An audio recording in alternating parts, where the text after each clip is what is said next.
Les enjeux de la laïcité et de la visibilité du religieux dans l'espace public soulèvent de vifs débats depuis quelques années, chez nous et ailleurs. On l'a vu autant avec la controverse sur l'établissement d'une mosquée à Ground Zero que le refus par référendum des Suisses d'autoriser des minarets. On a eu cette fameuse controverse sur la burqa, le port du voile intégral plutôt en France, qui a ensuite débordé les frontières pour atteindre la Belgique, pour atteindre l'Italie et par ricochet le Québec également en 2009. Et donc la visibilité nous interroge. Mars 2006, la Cour suprême du Canada accorde à un jeune Montréalais le droit de porter à l'école le kirpan, poignard symbolique de la religion sikh.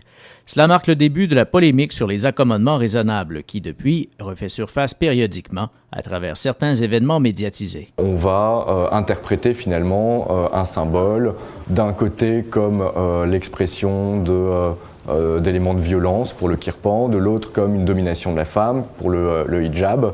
Et finalement, c'est simplement parce que c'est des formes d'expression du religieux qui ne sont pas normées dans notre culture de société, à laquelle on n'est pas accoutumé. Est-ce que c'est incompatible avec la laïcité, ces formes d'expression du religieux ? Non, à l'inverse, parce que la laïcité a pour finalité de garantir la liberté de conscience et de religion de tous les citoyens. Ainsi, la laïcité doit contribuer, en principe, à l'intégration des minorités. Mais comment la population et les décideurs perçoivent-ils cette idée de laïcité? Alors justement, je travaille sur plusieurs projets de recherche qui sont en lien avec la discussion qu'on vient d'avoir, notamment un premier projet qui tend à analyser les décalages finalement entre le discours sur la laïcité, c'est-à-dire la perception, la représentation qu'on va avoir dans la population de ce que serait la laïcité, et les aménagements juridiques et politiques qui sont parfois moins perceptibles.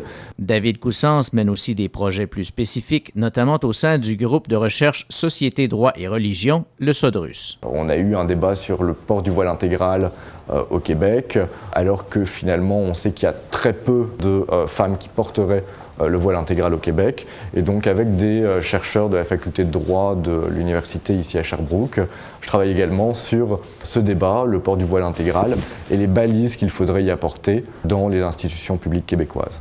Par sa contribution, David Coussens veut participer à éclairer les débats sur la laïcité et la place du religieux dans l'espace public. Je pense que justement c'est important de travailler aussi pour déconstruire certains discours. On se rend compte que par les mécanismes d'intégration et de reconnaissance de la diversité religieuse et culturelle, on favorise justement une meilleure intégration des populations. Donc les menaces pour le moment sont quand même plutôt fantasmées.